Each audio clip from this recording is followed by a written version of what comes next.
Good afternoon. I'm Dan Mariashin. Thank you, Stefan, and to all of you who participated. Seeing all of these recipients of the Label Cats Young Leadership Awards is proof that our investment in young leadership over the years was, has been, will be a wise decision. In my time as Executive Vice President, and before that as well, I've had the opportunity to work with a number of international presidents, actually going back to when I worked for the Anti-Defamation League for 9 years, almost 9 years. I worked then very closely with presidents of B'nai B'rith at that time. So my experience with the presidents of this organization goes way back.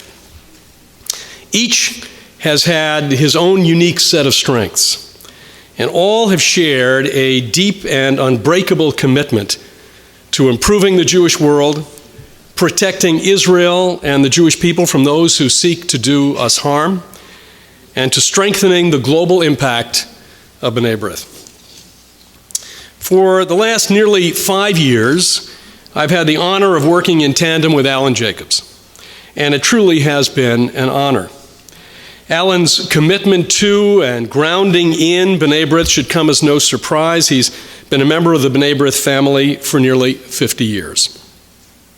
In that time, he's seen the organization from all sides and has had a chance to internalize our uniqueness.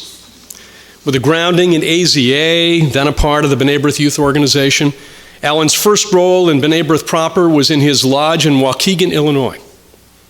He soon became president and went on to hold just about every leadership position one could hold in our organization. Now, here I'm going to depart from the script. You know, they give us a script, and we work on it, and we want to make sure everything is in there, and but it sounds like a script. So I'm going to depart for a couple of minutes. The first thing I want to do is to say thank you to Jody, to Sherry, and to Debbie for sharing their husband and their father with this organization, not just for these 4.5 years, but for a long time, and we're deeply appreciative for that.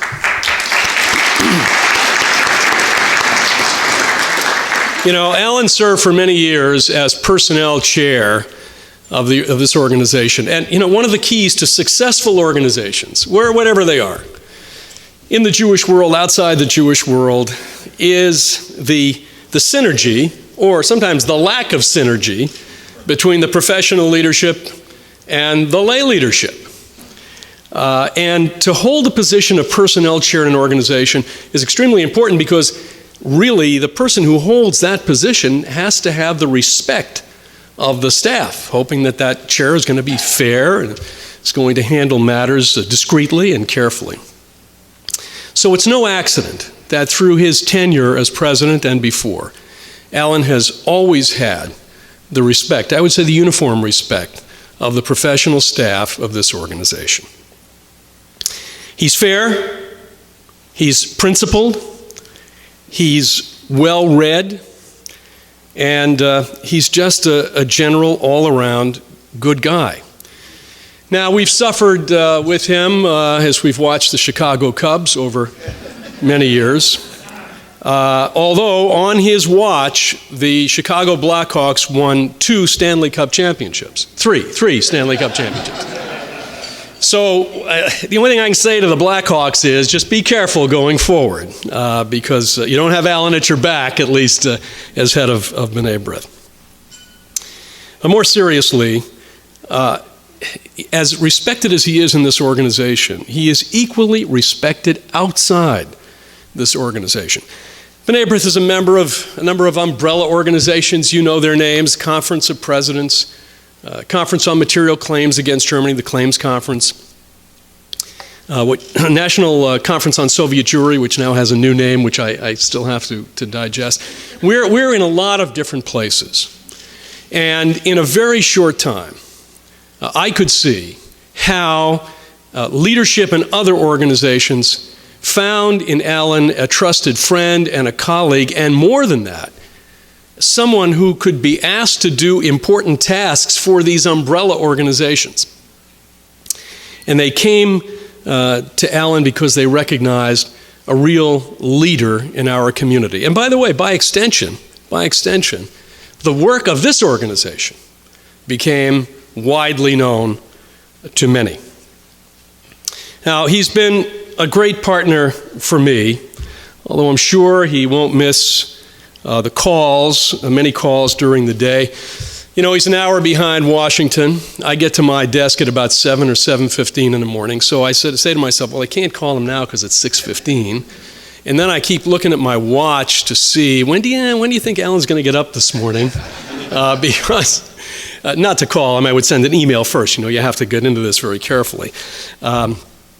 So he probably won't miss that. But he's been really, he's been a great leader of this organization, a great spokesman for us, and a great leader of the Jewish community. And most of all, I'm very proud to call him my friend, Allan Jacobs.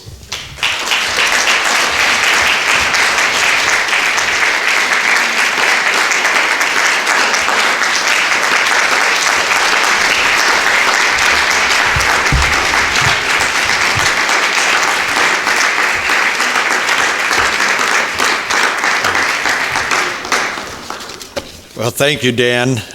You know, it's that gracious introduction.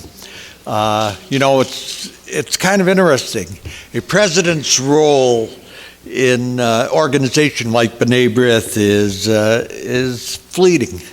We spend time, and you wonder, where did the time go? And I can tell you, it's because of people like Dan Mariashin, who leads this organization as our CEO, that B'nai B'rith goes from presidents to presidents. I've had the unique opportunity of working with Dan, and as Dan mentioned, we're in a number of umbrella organizations, and I've had the opportunity to watch the other Jewish organizations, their CEOs. And I can tell you, we're indeed very fortunate because we have one of the top, if not the top, professional as running our organization. So Dan, thank you very much.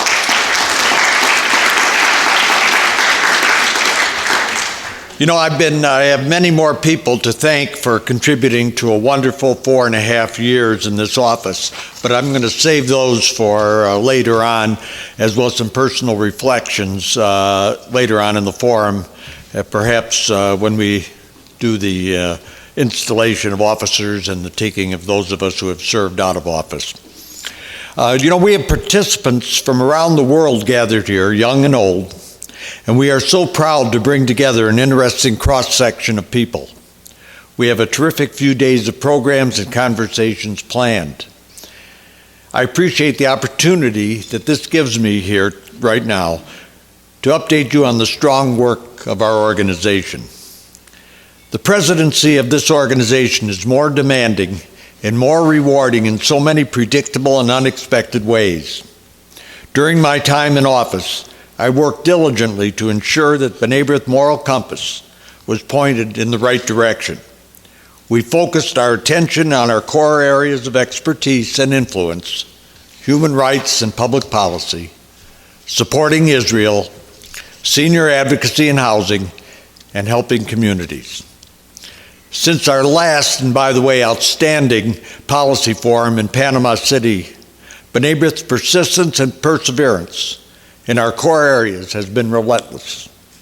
At 172 years old, our stride is steady and with purpose. The international scope of our organization and the global respect that stems from it cannot be underestimated. World leaders welcome us to meetings and seek our counsel because of our agenda and purpose. This access allows us the opportunity to make a difference in the world. We have an opportunity to be a global agenda setter in so many ways. In particular, B'nai B'rith UK has for years run a London Bureau of International Affairs, which enables B'nai B'rith leaders to host a series of embassy meetings and other gatherings for top international diplomats. More recently, B'nai B'rith France followed this model. This idea of national Jewish communities stepping up to develop and maintain contacts at global seats of power is more important than ever, given the rise of anti-Semitism in Europe and around the world. One of our biggest and most important issues of this past year was the Iran nuclear deal. We took the respect that we have earned on the world stage to make the case that Iran cannot be trusted. We spoke with leaders within the United States and outside to express our grave concerns about the threats to Israel, the Middle East, and the world that a nuclear-capable Iran poses. And once the deal was done, we called on nations around the world to remain vigilant against Iran's nuclear ambitions, as the need to monitor the regime's compliance with the Joint Comprehensive Plan of Action becomes increasingly apparent. B'nai B'rith has long been a voice of truth and reason, even when sitting across from powerful world leaders.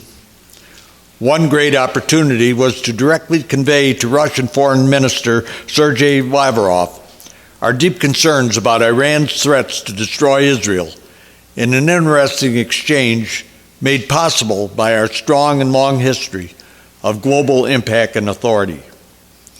It is such meetings and in others with kings, foreign ministers, presidents, and popes that I've keenly observed and felt the recognition and respect for the work of our organization, affirming that our work makes a vital contribution to the world.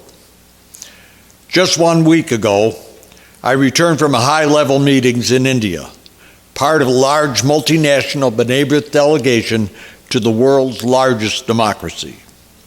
India has become a vital friend to Israel, and maintaining this relationship could be a key global component for Israel moving forward. Thanks to our international track record, the B'nai B'rith delegation was welcomed at every turn. And on a side note, I am pleased to announce that we are reinstating Lodge 2626 in Mumbai as a result of our mission to India.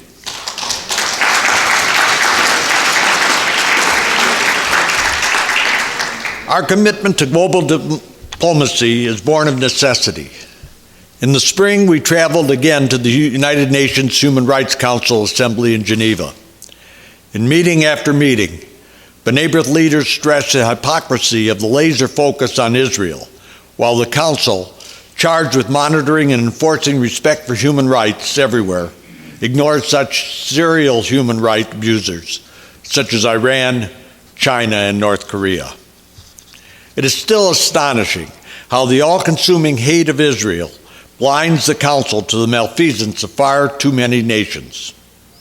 But even with that observation, I firmly believe that B'nai B'rith machinery that has been in place at the World Body since 1945 is imperative if we are to effect change on an institution that too often enforces one set of rules for Israel and another set for the rest of the world.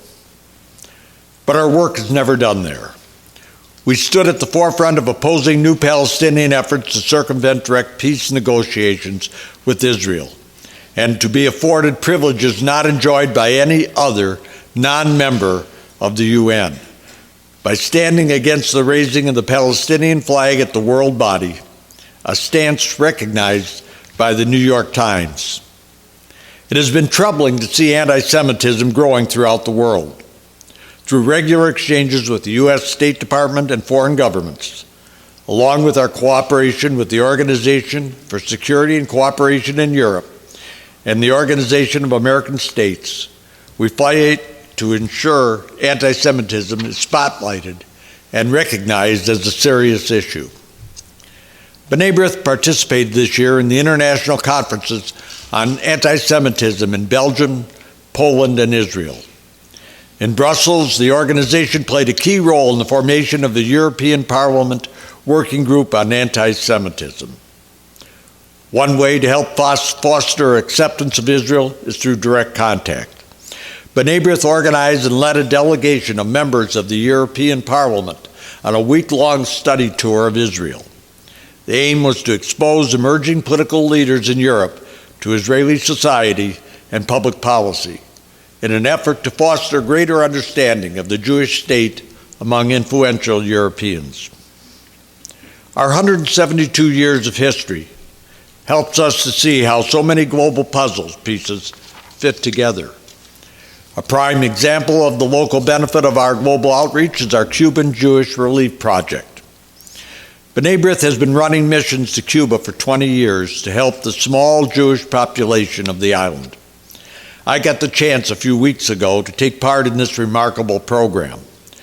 What a difference our missions make in the lives of the local Jewish community.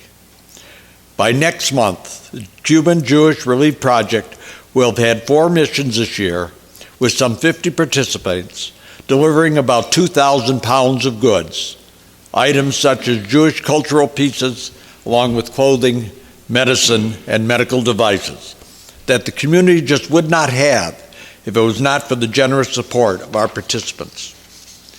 We also emphasized an Israel-Cuba connection this year with a symposium in Israel on the future of the Jewish community and humanitarian aid as Cuba evolves. And of course, we'll hear more about Cuba later in the Policy Forum with our very special conversation with Allan Gross, who has been home now for nearly a year after 5 years in a Cuban prison. Another occasion for international dialogue is through our diplomatic luncheon series, hosted in Washington, D.C. headquarters.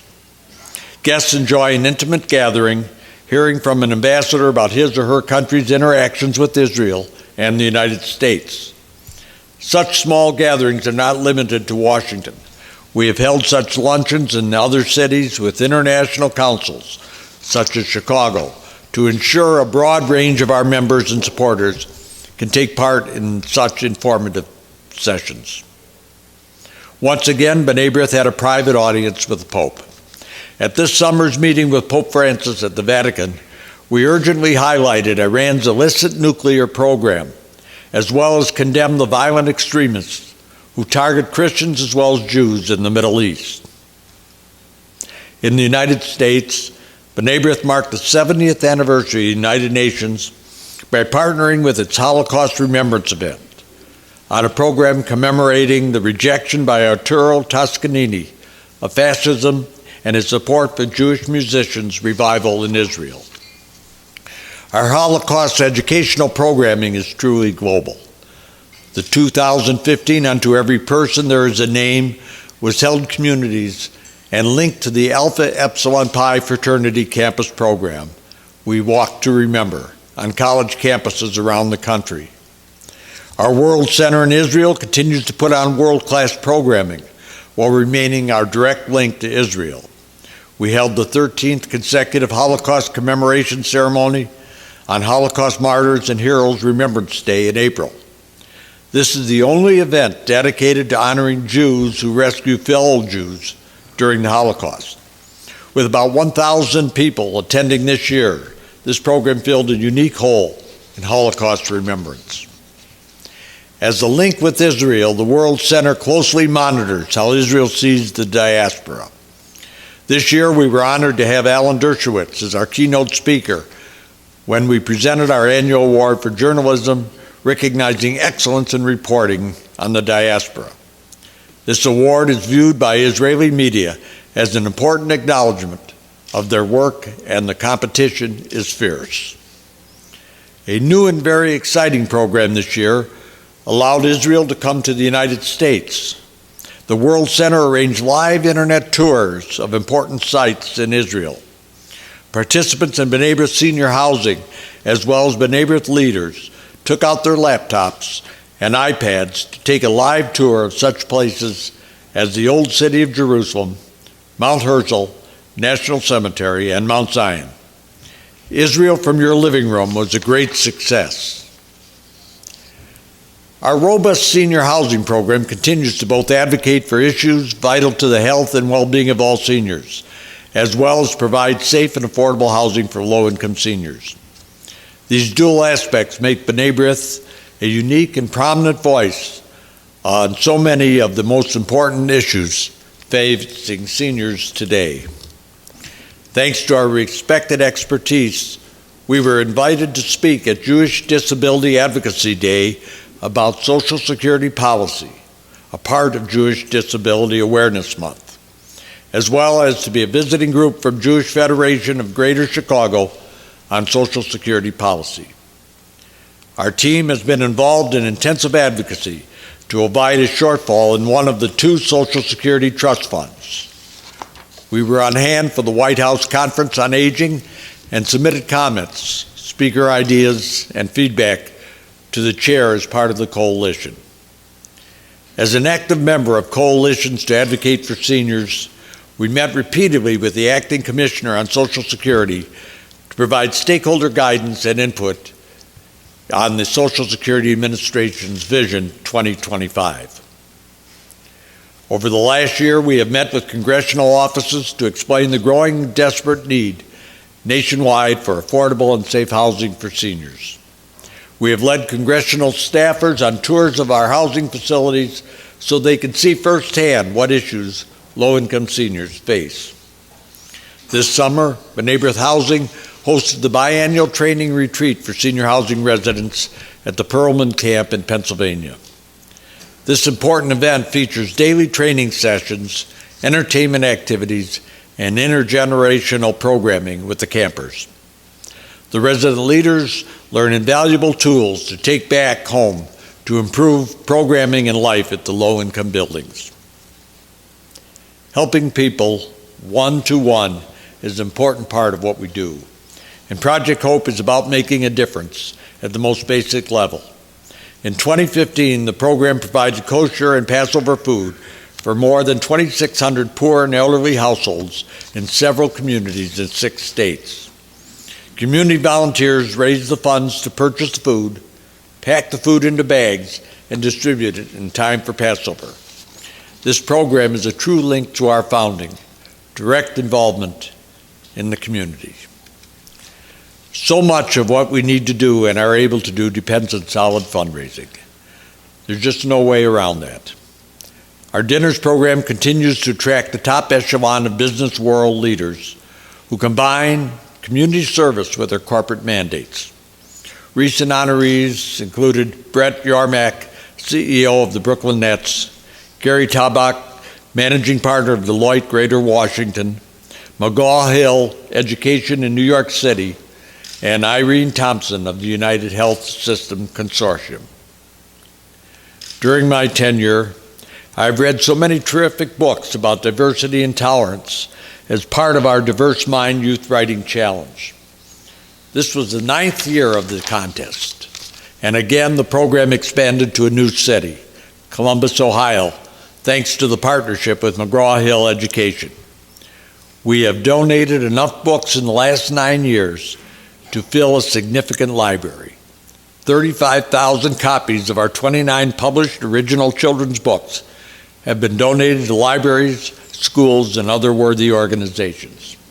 And this program has mitigated high college costs for so many winners, awarding more than $250,000 in college scholarships and grants. Since I came into the B'nai B'rith as a young leader, it seems like a long time ago, I take a particular interest in our Young Leadership Network, which is a vital force to nurture future leaders.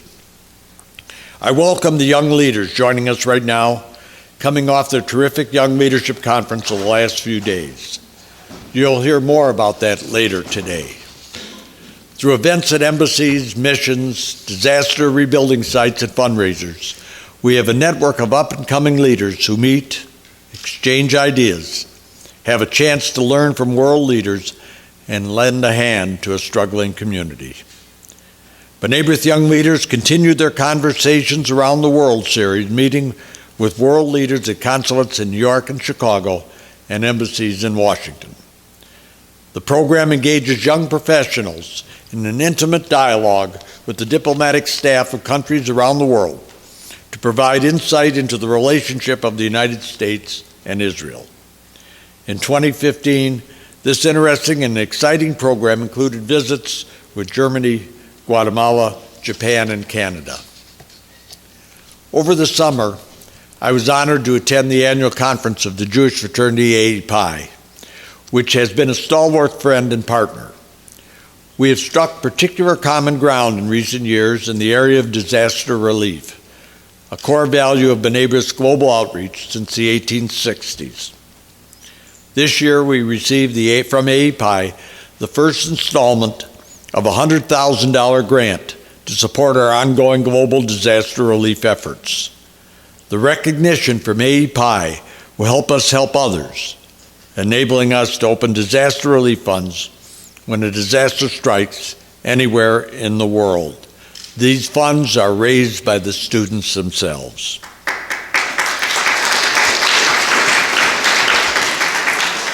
So much of what we see and do happens virtually. Our online footprint continues to expand and deepen. We updated the B'nai B'rith website layout this year, creating a sleeker, user-friendly, and mobile-friendly format. Our branding now emphasizes news, events, programming, and social media directly from our homepage. Our robust social media strategy has led to an increase in the number of relevant third-party content sharing on Twitter and Facebook. It is the amplification that is the key to a successful social media strategy. Late last year, we dove into our first ever Giving Tuesday campaign. We planned, produced, and promoted content around this day of giving, increasing the number of online December donations over the previous year by 30% and the funds raised over the previous year by 45%. Another important way we reach out is through B'nai B'rith magazine, both in print and online. The magazine symbolizes B'nai B'rith to many readers who don't have much other interaction with us. We earned 2 Rockover Awards for excellence in Jewish journalism this year, signifying respect for our work among our people.